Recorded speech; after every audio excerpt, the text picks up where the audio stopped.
জেডএসএম আর M insight পলিটিক্সে আপনাদেরকে স্বাগত জানাচ্ছি। আমি আজিজুর রহমান কিরণ। বরাবরের মতোই প্রতিনিয়ত আমরা যেমন রাজনৈতিক বিষয়গুলো নিয়ে কথা বলে থেকে তারই আলোকে আজকেও আমরা কথা বলছি। আজকে আমরা আলোচনার বিষয় যেটি ঠিক করেছি নির্বাচনী সময় নিয়ে দলগুলোর মত দ্বিমত, এ বিষয়ে কথা বলার জন্য স্টুডিওতে আমাদের দুজন অতিথি বরাবরের মতো উপস্থিত আছেন বিএনপির ভাইস চেয়ারম্যান জনাব শামসুজ্জামান দুদু, আপনাকে স্বাগত জানাচ্ছি। আছেন সিপিবির সাধারণ সম্পাদক রুহিন হোসেন প্রিন্স, আপনাকেও স্বাগত জানাচ্ছি।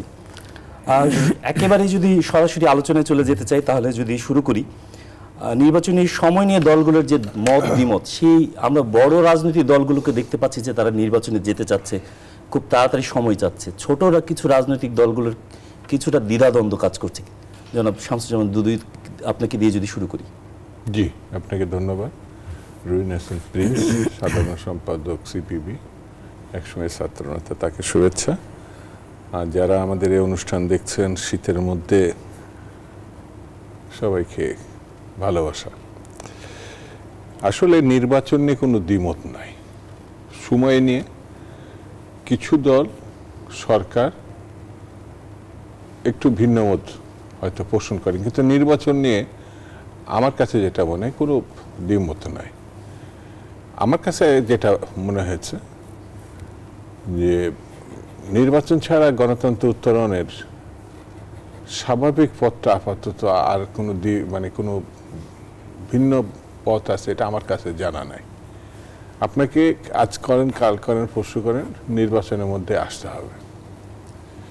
সরকার প্রধান হিসাবে ডক্টর মোহাম্মদ ইউনূস একবার বলেছিলেন যে ওই যে নির্বাচন কমিশন গঠন হওয়ার পরে যে অলরেডি নির্বাচনের ট্রেন স্টার্ট করেছে, তো স্টার্টের গন্তব্য, সময়, এইসব জিনিসগুলো তিনি খোলসা করেননি।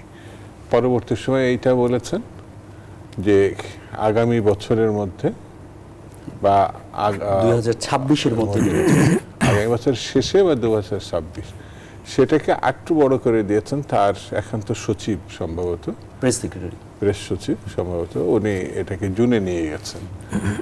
আল্লাহর রাস্তায় আরও কোনো উপদেষ্টা এরপরে যদি কথা বলে এটা 6 মাস করে বাড়াতেই থাকলে কোথায় গিয়ে যাবে আমি ঠিক জানি না। তবে আমার কাছে যেটা মনে হয় এই ছোট বা বড় রাজনৈতিক দলগুলো যে হিসাব করছে, সেই হিসাবে আপনি যেটা উল্লেখ করলেন বিএনপি বা বড় দলগুলো এখন মনে করছে যত দ্রুত, জামাতও চাচ্ছে 25 সালের মধ্যে নির্বাচন চাচ্ছে। জামাত এক সময় সংস্কারটা প্রদান করেছিল, এখন তারা আবার নির্বাচনে ফিরেছে, এটা তাদেরকে অভিনন্দন দিই। নির্বাচন ছাড়া তো পথ নাই। সংকট নানা জায়গায় নানাভাবে দেখা দিচ্ছে, যেমন বাজারের ক্ষেত্রে দেখা দিচ্ছে, আইন শৃঙ্খলার ক্ষেত্রে দেখা দিচ্ছে, কিছু কিছু ক্ষেত্রে ব্যবসার ক্ষেত্রে আছে, ব্যবসার ক্ষেত্রে দেখা দিচ্ছে। আমাদের মহাসচিবও বলেছেন মিস্টার ফখরুল ইসলাম আলমগীর যে নির্বাচনের মধ্যে যদি দেশকে ঢুকানো যায় তাহলে অনেক সমস্যা তড়িৎভাবে কমে আসবে, মীমাংসা না হলে কমে আসবে। তো এখন যেভাবে আমরা দেখি না কেন নির্বাচন আপনাকে করতেই হবে। আমি কিন্তু দেখি না যে 6 মাস 8 মাসের ভিতরে এটা সম্ভব না, এটা আমার কাছে মনে হয় না। সিদ্ধান্ত নিলে 3 মাসের মধ্যে ইলেকশন সম্ভব। জনাব রুহিন হোসেন প্রিন্স, আপনার কাছে যদি জানতে চাই যে দলগুলো, যে বিএনপি জামাতের মতো বড় দলগুলোর বাইরেও যারা দলগুলো আছে, আপনারা আছেন, অনেক দলগুলো আছে, আপনারাও কি এটা নিয়ে কোনো মত বা দ্বিমত আছে যে এত সময় লাগবে নির্বাচনের প্রক্রিয়ায় যেতে? যেহেতু একটা নির্বাচন প্রক্রিয়ার রোডম্যাপের মধ্যে সরকারের পক্ষ থেকেই বলা হচ্ছে যে আমরা আমাদের যাত্রা শুরু করেছি, আসলে যৌক্তিক সময়টা, আসলে যৌক্তিক সময়ের কথাই বারবার বলা হচ্ছে, সেখানে আসলে সেই যৌক্তিক সময়টা কতটুকু হতে পারে? ধন্যবাদ আপনাকে। আমি বিএনপি নেতা, সাবেক ছাত্র নেতা দুদু ভাই, আমাদের সিনিয়র, তাকে ধন্যবাদ জানাচ্ছি। যারা শুনছেন শুভেচ্ছা জানাচ্ছি। আমি আপনাকে কংক্রিট ফর্মে সুস্পষ্টভাবে কতগুলো কথা বলি এবং কতগুলো কাউন্টার কথা আসছে তারও কথা বলে দিই। প্রথমত দেখেন যে আমরা কমিউনিস্ট পার্টি, আমরা তো সমাজের আমূল পরিবর্তন চাই এবং তার জন্য একটা সমাজ বিপ্লব সংগঠিত করতে চাই। সেই অর্থ অনেকেই বলতে পারে নির্বাচন নিয়ে এত মাথা ঘামানো কেন, এই কোশ্চেনটা আছে। কিন্তু এবার বলি, আপনি এইবারের যে গণঅভ্যুত্থানের মধ্য দিয়ে আমরা এলাম, তার মানে এই গণঅভ্যুত্থানের একটা অন্যতম আকাঙ্ক্ষা ছিল যে দীর্ঘদিন ধরে ন্যূনতম কোনো গণতান্ত্রিক শাসন ছিল না। আর গণতান্ত্রিক শাসন মানে হচ্ছে নির্বাচিত প্রতিনিধিদের দিয়ে শাসন। 2টা দফা ছিল মোট। নির্বাচিত প্রতিনিধিদের শাসন, নির্বাচিত প্রতিনিধি কোন ধরনের প্রতিনিধি নির্বাচিত হবে তার উপরে নির্ভর করে সে কি দেশটাকে চালাবে সেটা পরের প্রশ্ন। তাহলে এইটা ছেড়ে দিতে হবে কার উপরে? সাধারণ মানুষের উপরে, কারণ সব তো মানুষ সিদ্ধান্ত নেবে। আজকে ভুল করতে পারে, সে তার শুধরাই নেবে, কারণ মানুষই তো শেষ কথা, এর বাইরে তো আমরা কিছু করতে পারবো না। তাহলে এইবারের যে এই যে অন্তর্বর্তীকালীন সরকার আমরা গঠন করলাম, করার পরে যে আলোচনা আসছে সংস্কারের কথাটা, হ্যাঁ নিশ্চয়ই সংস্কার তো প্রতি মুহূর্তেই চলে, সংস্কার ছাড়া তো দুনিয়াটাও আগায় না, ব্যক্তি জীবনও আগায় না, পরিবারও আগায় না। তা সংস্কার চলবে, কিন্তু কাউন্টার পোজ করার কোনো কারণ নেই যে সংস্কার আগে না নির্বাচন আগে, এটা অপ্রয়োজনীয় কথা। বরঞ্চ আমরা বলেছি যে মানুষের আকাঙ্ক্ষা পূরণ করার জন্যে প্রথমত আমরা কিন্তু শুধু নির্বাচন আমার বিবেচনায় কোনো দল চাইনি, সব দলই বলছে নির্বাচন ব্যবস্থা সংস্কার করে নির্বাচন দাও, এবং অন্যান্য সংস্কার যেটা প্রয়োজন নির্বাচনের জন্য, এবং অন্যান্য যে প্রতিষ্ঠান ধ্বংস হয়েছে কি কি করা দরকার ঐক্যমতের ভিত্তিতে ঠিক করে সরকার যতটুকু পারে ততটুকু সে কার্যকর করুক, আর বাকিতে এইটা হচ্ছে সবাই মিলে আমরা করব। কেউ যদি এর ব্যত্যয় ঘটায়, ওনারা অনেকে বলেন যে কেউ তো অনেকে অতীত দিনে কথা রাখেনি। আরে ভাই, কেউ যদি কথা না রাখে ওটা জনগণের উপরে ছেড়ে দেন, আপনার ভরসা করতে হবে তো জনগণের উপরে, এটাই হচ্ছে কথা বলা দরকার। এইবার আসি, আমি ওই সময়টা বলতে সময় লাগবে না, কিন্তু এখন যে সরকারটা আছে আপনি বলেন, আমি তো আজকে যখন কথা বলছি প্রায় 4.5 মাসের মতো হতে যাচ্ছে, আমি ঠিক জানি না যে ওনারা কিভাবে এই সংস্কার নিয়ে এত বেশি কথা বলার, মানে কি বলে যে কথা বলার সুযোগ পাচ্ছেন। কারণ মিনিমাম বাজার কন্ট্রোল করার জন্য বাজার ব্যবস্থার যে সংস্কার করা দরকার ওটা চিন্তাও করতে পারলেন না, হাত দিতে পারলেন না, ওনারা দিতেও পারবেন না। এবং অর্থ উপদেষ্টা কিন্তু স্বীকার করেছেন যে বাজার ব্যবস্থাপনা এত সহজ না। আচ্ছা, আমি বলি যে উনি স্বীকার করেছেন, কিন্তু এখানে স্বীকার করায় কোনো মাহাত্ম্য নাই। রাজি হতাম স্বীকার করায় কোনটাই জানেন? যদি ওনারা বলতেন যে পুরনো আমলে যে বাজার ব্যবস্থা ছিল সেটার জন্য হয় নাই, আসেন সবাই মিলে আলোচনা করে সংস্কারের জন্য কি কি করতে হবে, তারপরে সময় লাগলে আমি মানতে রাজি। ওনারা তো ওই কাজে তো হাত দিলেন না, তার মানে ওনারা কোনো কাজে হাত কিভাবে দেবেন তাই তো বুঝতে পারছি না।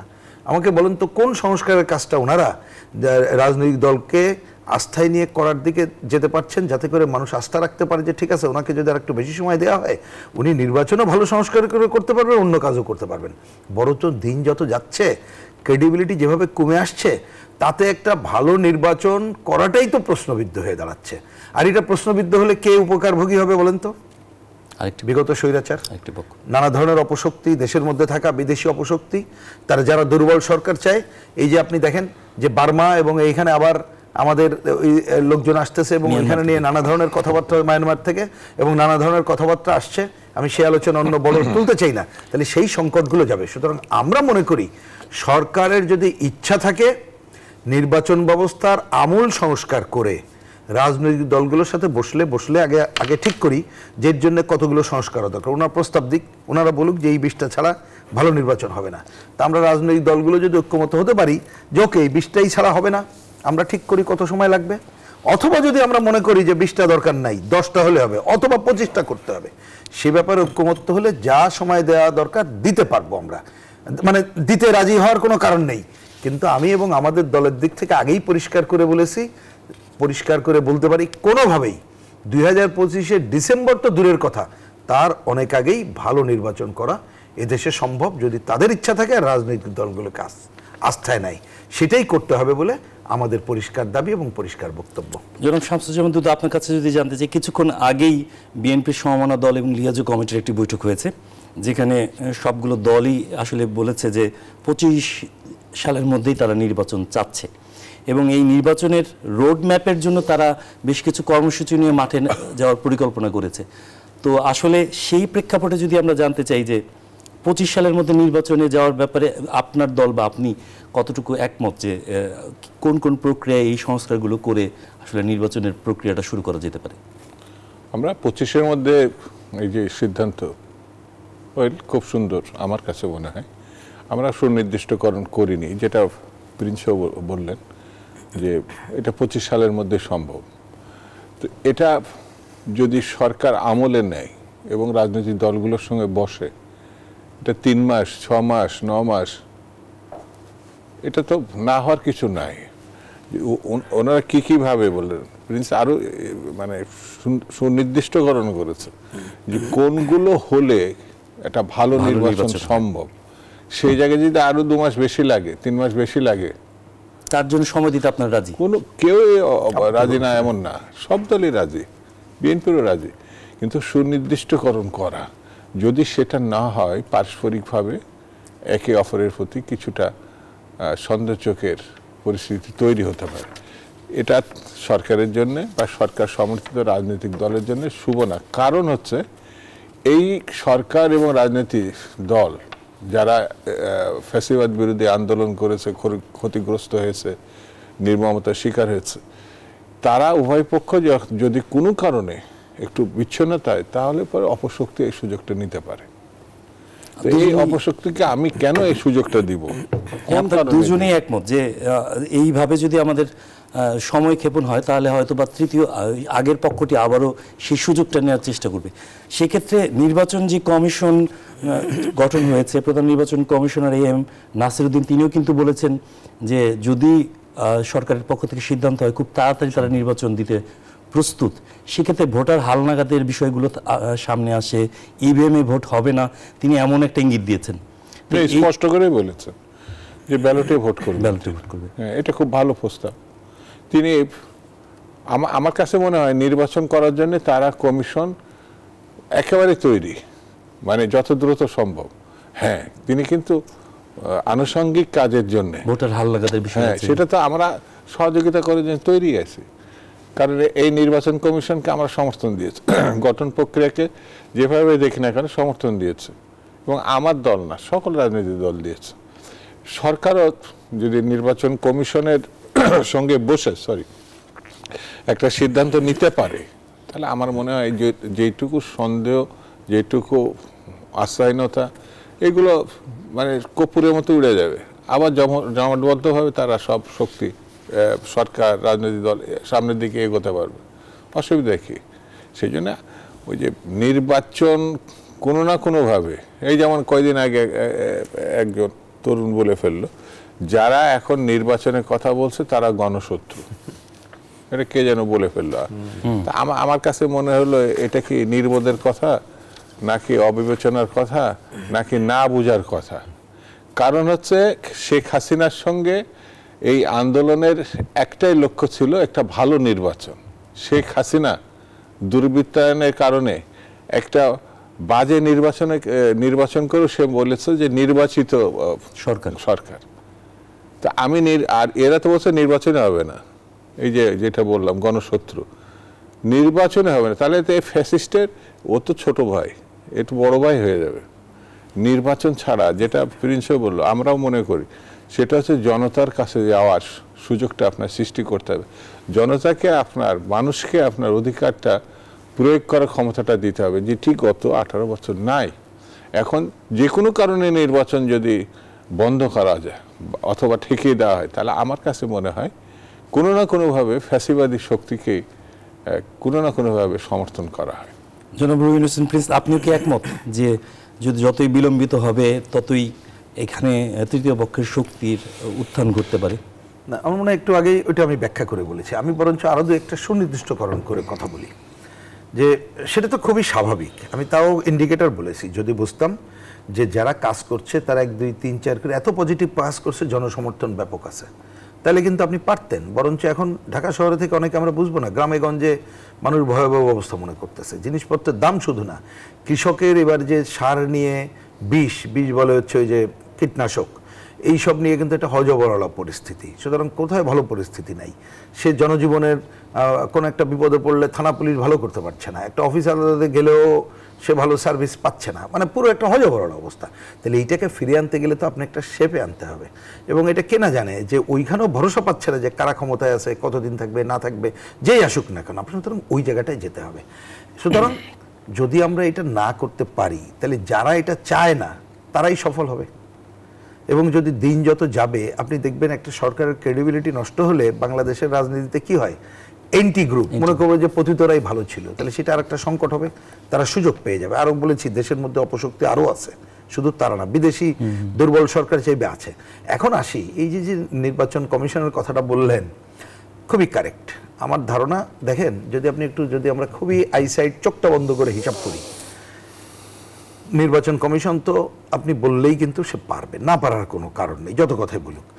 নির্বাচন সংস্কার কমিটিও যাদেরকে দিয়ে করা হয়েছে, আমরা তো দীর্ঘদিন ধরে কথা বলছি, আপনি যে কোনো সময় ডেকে বা এখনই ফোন করেন, উনি কিন্তু মুখস্থ যদি বলেন উনি সহ বলতে পারবে, আমরাও বলতে পারবো যে এখন যে রাজনৈতিক দলগুলো আছে কিসে কিসে অতীত দিনে ঐক্যমত্য ছিলাম, কিন্তু তৎকালীন সরকার করে নাই, তাহলে ঐক্যমত্য হতে কিন্তু বেশি সময় লাগবে না। আর কি লাগে, ধরেন আমি একটা উদাহরণ দিয়ে বলি, একটা লাগে হচ্ছে অন্তর্বর্তীকাল, দলীয় সরকার না, তো অলরেডি আছে, সেটেলড। লাগবে কি আপনার পুলিশ এবং জনপ্রশাসন, সেইখানে অন্তর্বর্তীকালীন সরকার যদি ঠিক থাকে তাইলে কিন্তু তারা বিরুদ্ধে যাওয়ার কোনো সুযোগ নাই। হ্যাঁ, এইটা আপনি কিছুটা কাজ করতে হবে, সেটা করেন, কিন্তু অন্তর্বর্তীকালীন সরকার নিশ্চয়ই হস্তক্ষেপ করবে না, তাহলে সেটাও সংকট না। তাহলে আর কি দরকার, নির্বাচনের কতগুলো সংস্কার করতে হবে।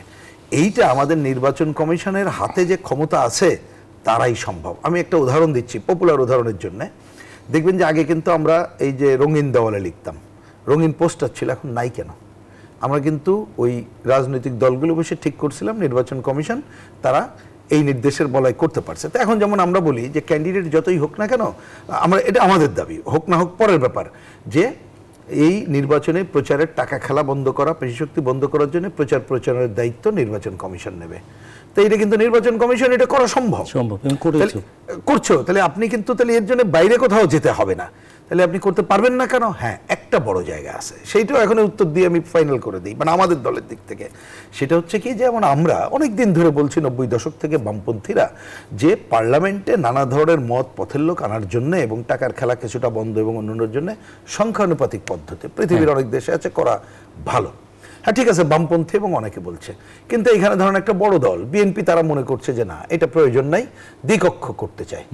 কথার কথা, তাহলে এইটা নিয়ে তো আলোচনাও তো এই সরকার শুরু করতে পারতো। শুরু করে যদি একটা টাইম ফ্রেম করুক, বেশি দিন সময় দেওয়ার দরকার নেই। যাচ্ছে আমরা পরস্পর একটা দুইটা সেশন করলাম, ভালো মন্দ আলোচনা করলাম, তারপরে যদি রাজনৈতিক দলগুলো ঐক্যমত্য কোনো একটা হইতে পারি তাহলে করলাম, অথবা দরকার নেই, এবার অসুবিধা তো নাই। আমরা তো এটা জোর করছি না যে এটা না হলে হবে না। আমি যদি বুঝে থাকি বিএনপি কখনো এরকম বলে নাই এইটা না হলে নির্বাচন করতে দেবো না, আমরাও কিন্তু বলি না এটা না করলে করতে দেবো না। তার কারণ এইটা করার সাথে কিন্তু সংবিধান সংশোধনও জড়িত। তা সেইটা আমাদের তো বাস্তবতা, আমরা তো প্র্যাকটিক্যাল মানুষ। আমরা তো একজন হুটহাট করে, একটু আগে দুধু ভাই যেটা বললেন, যার যার মতো বললো, ওই পর্ব ভাই পার হয়ে আসছি। হয়তো একেবারে প্রথম জীবনে যখন ছাত্র আন্দোলন শুরু করছিলাম 40-50 বছর আগে, তখন বলতে পারতাম, তাও এরকম অবিবেচক হয়ে বলি নাই। সুতরাং আমি অন্যকে কি বললো এটা বলতে চাই না। আমরা দেখতে পাচ্ছি এগুলো নির্ভর করছে যারা ক্ষমতায় আছে তাদের সৎ ইচ্ছার প্রতি। এবং এই কথাটা বারবার মনে করাই দিতে চাই সরকারকে, যদি সরকার এই কাজটা না করতে পারে, আপনি খালি এই যে অপশক্তির কথা বললেন, তার থেকে বড় কি কঠিন হবে জানেন? এই যে হাজার মানুষ রক্ত দিল, আহত হয়ে যারা আহাজারি করছে, এবং লক্ষ লক্ষ মানুষ যারা নন পলিটিক্যাল, এইবারে অন্ততপক্ষে তারা ছেলে মেয়ের হাত ধরে বা বাবা মার হাত ধরে বাচ্চারা যে এই গণ অভ্যুত্থানে অংশ নিল, তারা হতাশ হবে না? এই হতাশ মানুষকে আপনি কি কাজে লাগাইতে পারবেন? তাহলে আপনি যে ভালো কাজ করতে চাই, আমরা তো মানুষকে নিয়েই করব, তাহলে এই হতাশাটার এই দায় কিন্তু অন্তর্বর্তীকালীন সরকার নিতে হবে। সেক্ষেত্রে আমি বরঞ্চ একটু পজিটিভ বলতে চাই, ডক্টর ইউনূস সাহেব আগে যেদিন কথা বলেছিলেন, হয়তো ওনার এক একজনের স্টাইল আছে, সেই স্টাইলে বলেছিলেন যে যদি রাজনৈতিক দলগুলো চাই আমি 25-এর মধ্যে করবো, আর একটু এই করতে গেলে সময় লাগবে। উনি তো একটা ফ্লেক্সিবল পজিশন রেখেছিলেন, সেইটাকে পজিটিভ বলতে চাই। কিন্তু প্রশ্ন করতে চাই, তার প্রেস সেক্রেটারি কি করে এসে সুনির্দিষ্ট কথা বললো, এটা তো ওনাকেই দেখতে হবে, এই সরকারকেই দেখতে হবে। এবং এই সরকারের মধ্যে কেউ কেউ আছেন, তারা এই নির্বাচনের প্রকারান্তরে তারা বা তাদের সমর্থক দিয়ে নির্বাচন বিরোধী বক্তব্য দিচ্ছেন। তাহলে সরকারের থেকে এই বক্তব্যগুলো চলবে না। আমি আজকে দাবি করি একেবারে সুনির্দিষ্টভাবে সরকারের পক্ষ থেকে পরিষ্কার করে বলা হোক। কারণ এক্ষেত্রে আপনি বিএনপির কথা বললেন, কমিউনিস্ট পার্টির কথা, অন্যদের ল্যাঙ্গুয়েজ বুঝতে কিন্তু অসুবিধা নেই। আমরা কি চাইছি, সুতরাং ওনারা সুনির্দিষ্ট করে আমাদেরকে বলুক ওনারা কবে থেকে বসবেন রাজনৈতিক দলগুলোর সাথে এবং কবে কিভাবে আগাবেন, সেটা আমরা শুনতে চাই। যেমন শামসুল দুদুকের কাছে জানতে চাই, ছাত্ররা বলছে আগে শেখ হাসিনার বিচার বা সেই ফ্যাসিস্ট সরকারের বিচারের প্রক্রিয়া শেষ হওয়ার পরে নির্বাচন, আসলে এই চাওয়াটা কি প্রকারান্তে নির্বাচনকে বিলম্বিত করবে কিনা, বা আসলে এই চাওয়াটা কতটা যৌক্তিক? ছাত্রদের বলা ঠিক হবে না। বৈষম্য বিরোধী একটা ছাত্র সংগঠন ইদানিং তৈরি হয়েছে, নাগরিক কমিটি একটা তৈরি হয়েছে, তো ইদানিং সেটা। আর ছাত্র সংগঠন 40 বছর, 50 বছর, 60 বছর ধরে এই দেশে আরো সংগঠন আছে, যেমন ছাত্র দল, ছাত্র ইউনিয়ন, শিবির, এই ধরনের অনেক সংগঠন আছে। তারা কিন্তু এই ধরনের কথা বলে নাই। আপনি যেটা বললেন, সরকারের কাছাকাছি অবস্থানে থেকে, মানে এর আগে আমরা দেখেছি, আমরা সেই যে ঘটনাগুলো কিংস পার্টি গঠনের, 111-এর সরকারের পৃষ্ঠপোষকতায়। তো সেটা ডক্টর মোহাম্মদ ইউনূস সাহেব একটা পার্টি করে 7 দিন না 17 দিন পরে এটা আবার বাতিল করেছিলেন, রাজনীতি করা যাবে না, সেটাও সরকারের কাছাকাছি থেকে। তো প্রশ্ন হচ্ছে যে কিংস পার্টির অভিজ্ঞতা আমাদের আছে, তো এটা কিংস পার্টির বক্তব্য হলে এটা ধর্তব্যের মধ্যে নেওয়ার কোনো দরকার নেই। এতে সরকারকে স্পষ্ট করতে হবে যারা এই কথাগুলো বলছে এগুলো কি তাদের কথা কিনা, সরকারের কথা কিনা, তাহলে আবার এই সমস্যাটা মিটে যাবে। অথবা এখন অনেকেই এই কি বলে সরকারে আছে উপদেষ্টা হিসাবে, তরুণ বা বয়স্ক, তারা কিন্তু যে ভাষায় কথা বলছে এদের সঙ্গে তাদের ভাষা মেলে না, এদের কাছাকাছি হয়ে যায়। তো হয়ে গেলে আমরা তো ভাই এই যে গত 20 বছর ধরে আমরা সরকারের বাইরে আছি, কোনো দল মানে এখানে 50 বছর ধরে তারা লড়াই করছে আদর্শের জন্য, তাদের লক্ষ্য পূরণের জন্য। তো এখন আমি আসলাম 2-3 মাস বা 5 মাসের মধ্যে এসে মানে জনগণের যে সমর্থন, রাজনৈতিক দলের যে সমর্থন, মানুষের যে ভালোবাসা, সবগুলোকে আমি অবজ্ঞা করে নতুন একটা দল গঠন করা খারাপ কিছু না। যে কোনো দল যারা খুশি এটা করতে পারে, তাদের লক্ষ্য থাকলে সবাই, কিন্তু তাদের সুপ্রতিষ্ঠিত করার পরে আমি ইলেকশন করব তাদের জিতানোর জন্য, তাহলে আবার ঘটনা অন্যরকম দাঁড়িয়ে যাবে। এই প্রসঙ্গে আরো কথা হবে, একটা বিরতি নিয়ে ফিরছি। দর্শক, JSRM ইনসাইড পলিটিক্স একটা বিরতি নিচ্ছি, আমাদের সঙ্গে থাকবেন। JSRM ইনসাইড পলিটিক্সে আপনাদেরকে আবারও স্বাগত জানাচ্ছি। বিরতির আগে কথা বলছিলাম, আগে বিচার না পরে নির্বাচন, এরকম একটি কথা চলছিল। জনাব শামসুজ্জামান দুদু বলছিলেন। রুহুল হোসেন প্রিন্স, আপনার কাছে যদি জানতে চাই, এর ধারাবাহিকতায় আমরা দেখতে পাচ্ছি যে ছাত্রদের একাধিক রাজনৈতিক সংগঠনের আত্মপ্রকাশ ঘটছে। এখানে কি এই ছাত্রদের রাজনৈতিক সংগঠনগুলো যেটি তৈরি হচ্ছে সরকারের পৃষ্ঠপোষকতায় আমরা যতটুকু দেখতে পাচ্ছি যেগুলো তৈরি হচ্ছে, তো সেখান থেকে আসলে মূল যারা এই এতদিন ধরে যারা রাজনীতি করছে তাদের জন্য কি এটা কোনো ধরনের প্রতিবন্ধকতা তৈরি করবে বা থ্রেট তৈরি করবে কিনা? আচ্ছা, ওটা তো করবেই। ওই কথা বলার আগে আমি আগেরটাই ছোট্ট একটু খালি মন্তব্য করি। দেখেন, আমরা আমাদের যদি বলেন সব রাজনৈতিক দল বা সবার যদি বলেন, 1 নম্বর ডিমান্ড তো এটাই আছে যে এই যে একটা হত্যাযজ্ঞ হলো তার বিচার, আহতদের ক্ষতিপূরণ, চিকিৎসা, এবং এর সাথে যারা জড়িত তারা যাতে কোনোভাবেই পুনর্বাসিত না হতে পারে তার জন্য স্বৈরাচারী ব্যবস্থার উচ্ছেদ, সেই দাবি তো আছে। কিন্তু এটা কি একদিনে সম্ভব না। তাহলে আপনি বিচার এইটা করতে গেলে বিচারের তো কতগুলো প্রক্রিয়া আছে, স্বচ্ছ প্রক্রিয়ার বাইরে যেতে না, তাহলে তো মানে কি বলে কত বছর লাগবে কেউ তো বলতে পারে। বিচার তো দীর্ঘ প্রক্রিয়া, তাহলে ততদিন কি আপনি অপেক্ষা করবেন? বরঞ্চ এটা ভুল চিন্তা। আপনি ট্রেনটা এমনভাবে সেট করেন যে ক্ষমতায় আসবে এটা যাতে আগায় নিয়ে যায়, রাজনৈতিক দলের ঐক্যমত্য হলে কেউ পিছন ফেরাতে পারবে না। তাহলে এইটুক চিন্তা করেই থামা দরকার বলে মনে করি। না হলে যারা বলছে তারা, আমি বলি, ওই কথা বলার মধ্য দিয়ে এই বিচারকেই কিন্তু প্রশ্নবিদ্ধ করার কাজটা করছে। এটা গেল। এবার যেটা বললেন, আমার বিবেচনা এটা খুবই স্বাভাবিক কথা।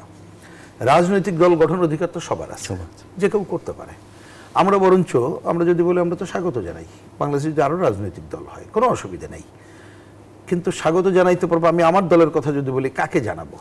আমি যদি দেখি সেই সাম্প্রদায়িক দল গণতান্ত্রিক, অসাম্প্রদায়িক, মুক্তিযুদ্ধকে নাকচ করছে না, মুক্তিযুদ্ধের বিরোধী না, এবং এইবারের যে অভ্যুত্থান তার একটা অন্যতম আকাঙ্ক্ষা হচ্ছে স্বৈরাচারী ব্যবস্থা উদ্যোগ, বৈষম্য মুক্ত দেশ গড়া, সেরকম আকাঙ্ক্ষা নিয়ে যদি এক বা একাধিক দল হয় তো কোনো অসুবিধা নেই। আর এর বিরুদ্ধেও হইতে পারে, ওই যে বললাম মুক্তিযুদ্ধের বিরোধী শক্তি, সাম্প্রদায়িকতা নিয়ে, তাহলে তাদের সাথে হয়তো আমাদের সম্পর্ক থাকবে না, এর সাথে তো আমাদের সম্পর্ক, তাতে আপত্তি নেই। সেটা যে কেউ হয় হোক।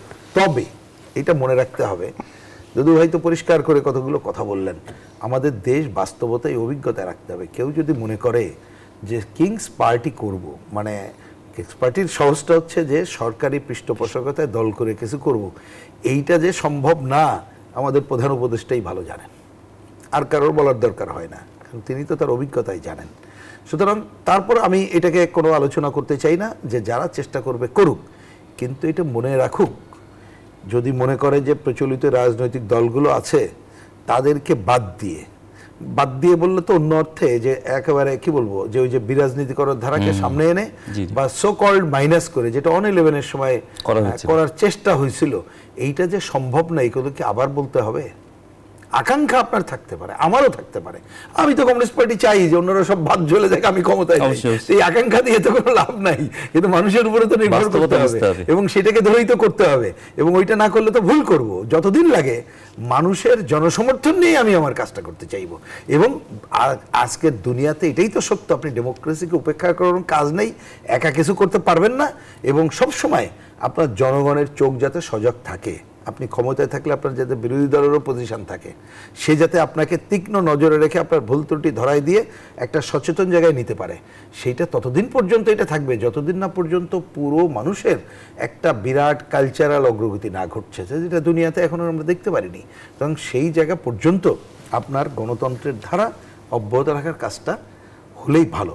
বরঞ্চ আমাকে যদি ব্যক্তিগতভাবে বলেন, এইটাই খুশি হতাম বা হব যদি দেখতাম এইবারের এই আন্দোলনে যে হাজার হাজার লক্ষ লক্ষ সাধারণ মানুষ অংশ নিয়েছিল, যারা রাজনীতি বিমুখ ছিল কিন্তু তারা জীবন উৎসর্গের প্রত্যয় নিয়েই অংশ নিয়েছিল, অনেকে জীবন উৎসর্গ করেছে, তারা যদি এই যে বৈষম্য মুক্তর দাবিতে রাজনীতিতে আসে, ভালো খবর। আমাদের দল হয়তো করছেন না, ওনাদের দল হয়তো করছেন না, কিন্তু তারা যদি এরকমটা পজিটিভ জায়গায় আসে, আমাদের অসুবিধা কি? আমরা তো সেটা এক ধাপ অগ্রগতি দেখি। কিন্তু যদি কারোর কিরানক হয়ে আসতে চায়, তাহলে কিন্তু তারা অন্য কারোর পারপাস সার্ভ করতে আসবে, জনগণের পারপাস না। সেইটা আমার ধারণা কোনো আলোচনা করতে হবে না, বাংলাদেশের জনগণই এইটাকে প্রত্যাখ্যান করবে।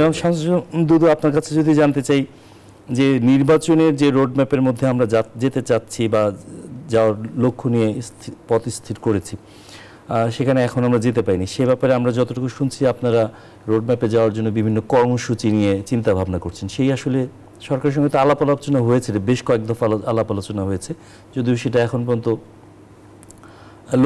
লক্ষ্য স্থির হয়নি। তো সেই ক্ষেত্রে আপনাদের এই কর্মসূচিগুলো কি ধরনের কর্মসূচি আসতে পারে? আমরা এখনো কর্মসূচি নির্ধারণ করি নাই। সরকারের সঙ্গে আমরা কিন্তু যোগাযোগ রক্ষা করছি এবং সরকারকে বলছি যে একটা সুনির্দিষ্ট পথরেখা তৈরি করা, যেটা রোডম্যাপ বলা হচ্ছে, এটা সরকারের জন্য, দেশবাসীর জন্য, গণতন্ত্রের জন্য, রাজনৈতিক দলগুলোর জন্য, সবার জন্য একটা ভালো হবে। কারণ আমরা গণতন্ত্র প্রতিষ্ঠার প্রত্যয়ে এই ফ্যাসিবাদকে বিদায় করেছি। তো বিদায় করার পরের যে কাজগুলো, যেমন এক নম্বর কাজ ছিল বাজার নিয়ন্ত্রণের ব্যাপার একটা ছিল, মানুষের দুবেলা খাওয়ার একটা ব্যবস্থা করা, কিন্তু ব্যবসাপাতির উন্নতির বা ব্যবসাদের আইন শৃঙ্খলা পরিস্থিতি স্বাভাবিক করা, কিন্তু কোনোটাই পারি নাই। আবার নির্বাচনের আশা যেটা জায়গা নিয়ে যে একটা অবস্থা হয়েছিল, সেটাও মানুষ যদি বিতর্কের মধ্যে চলে যায়, তাহলে সকলের জন্য এটা ভালো কিছু বয়ে আনবে না। যেমন এই সরকার একটা দলনিরপেক্ষ সরকার বলে আমরা বিশ্বাস করি, সবাই মনে করে, কিন্তু এই দলের আশেপাশে যারা দাবিদার এবং এমনকি সরকারের ভিতর থেকেও যাদেরকে রিকগনাইজ করা হয়েছে, তারা এমন কিছু বক্তব্য সামনে নিয়ে আনছে, দল তৈরি করবেন, এটা আশ্চর্যের কিছু নাই, এটা ওয়েলকাম।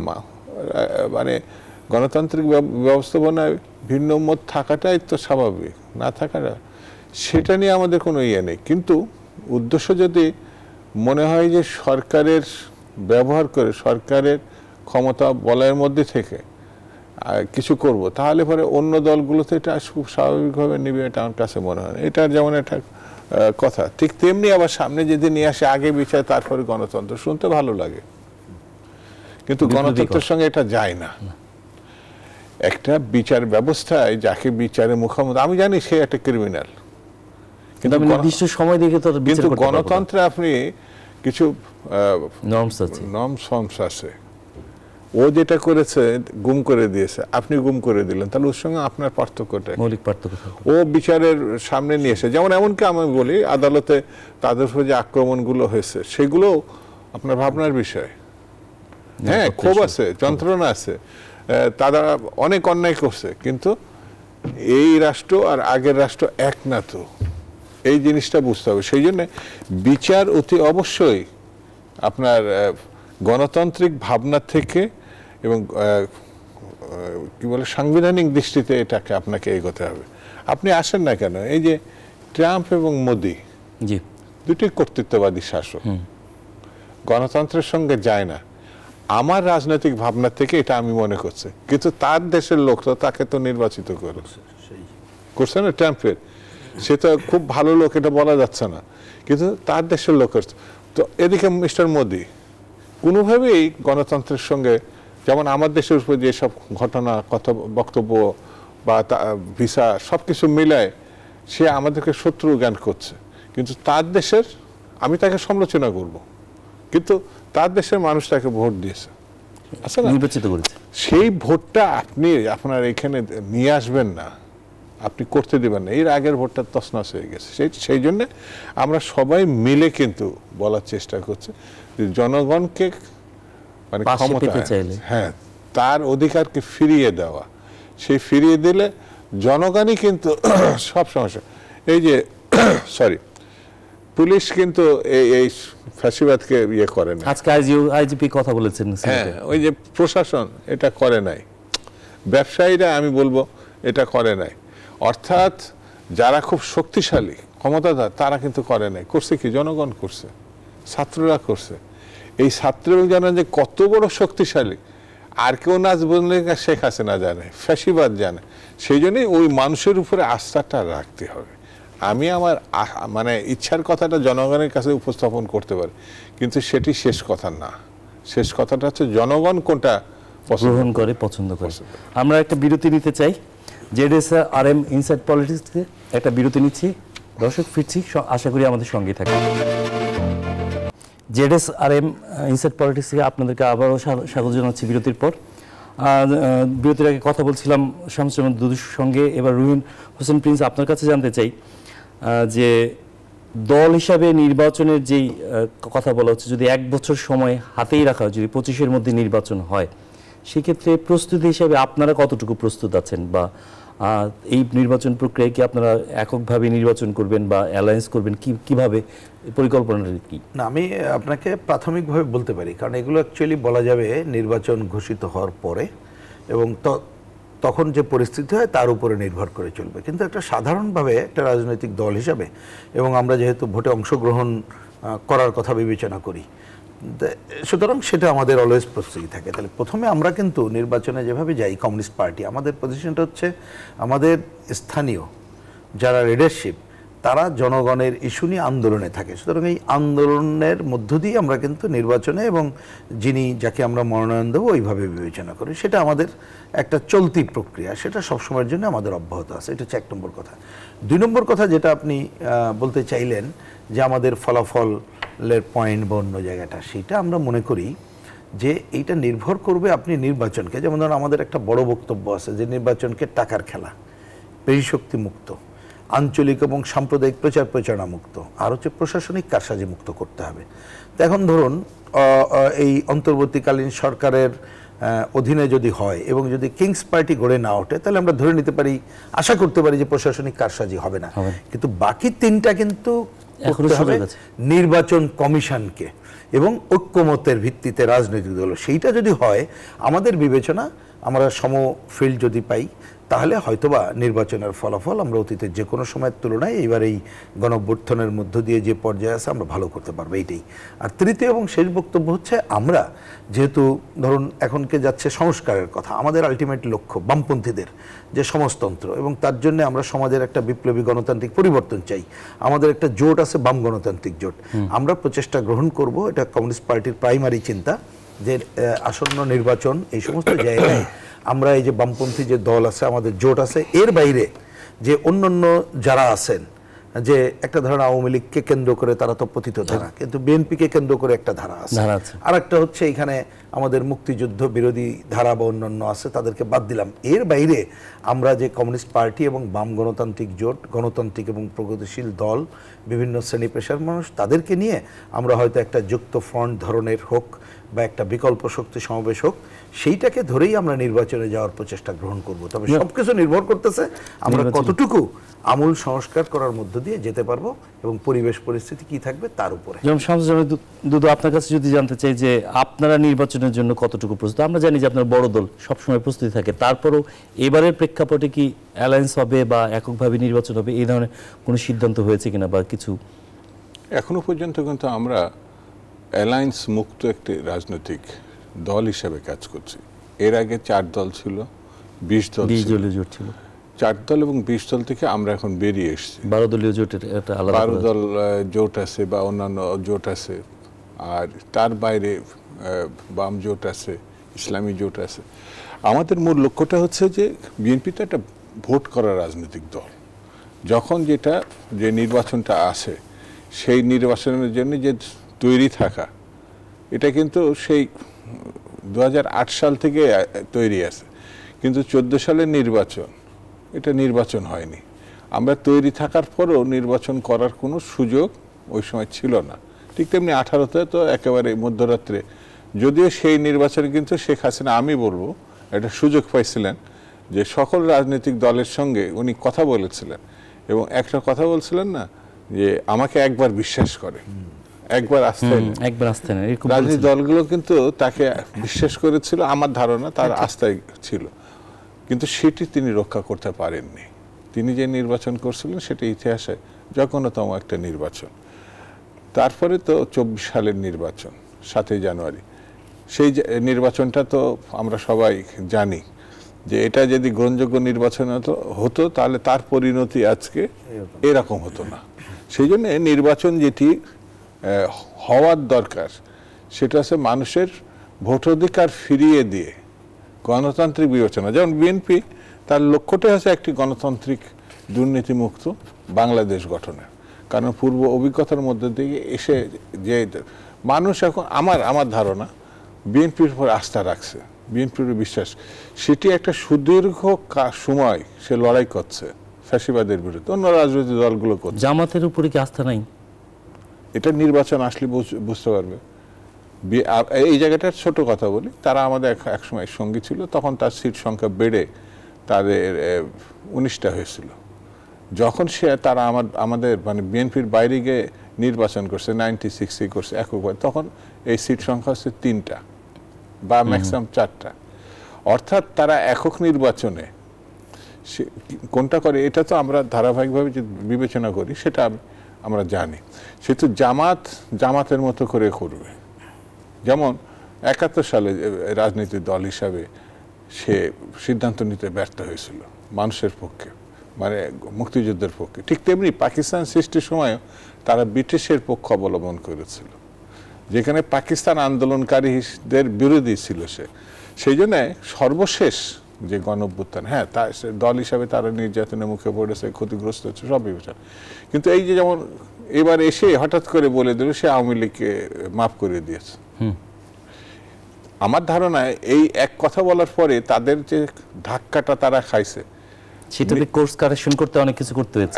এখন যেরকম নির্বাচন মানে কি বলে বিএনপির বিরুদ্ধে সে একটা অভিযোগ করছে, এখন আবার সেই নির্বাচনের তারা আজকে বলেছে 25 সালের মধ্যে তারা। আমি তাকে সমালোচনা করছি না, সমালোচনাটা হচ্ছে রাজনৈতিকভাবে এদেশে মানুষ কিন্তু ধর্মন্ধ না, এই দেশের মানুষ ধর্মভীরু এবং ধর্মের প্রতি তারা শ্রদ্ধাশীল। যে কোনো আন্দোলনে এদেশের ধর্মপ্রাণ মানুষ, 71 সালে দেখেন অনেক মুসলিম পরিবার যারা রাজনীতির সঙ্গে না থেকে মুক্তিযুদ্ধকে আশ্রয় দিছে, তাদের সঙ্গে থাকছে বলে তারা ক্ষতিগ্রস্ত হয়েছে, এবং তারা কোনো কোনো পরিবার ধ্বংস করে হয়ে গেছে। সেই জন্যে নির্দিষ্ট একটি ধর্ম গোষ্ঠীকে ব্যবহার করে, যেমন হিন্দু ধর্ম অবলম্বীদেরকে ব্যবহার করতে গিয়ে আওয়ামী লীগ তাদের পথে বসাইছে।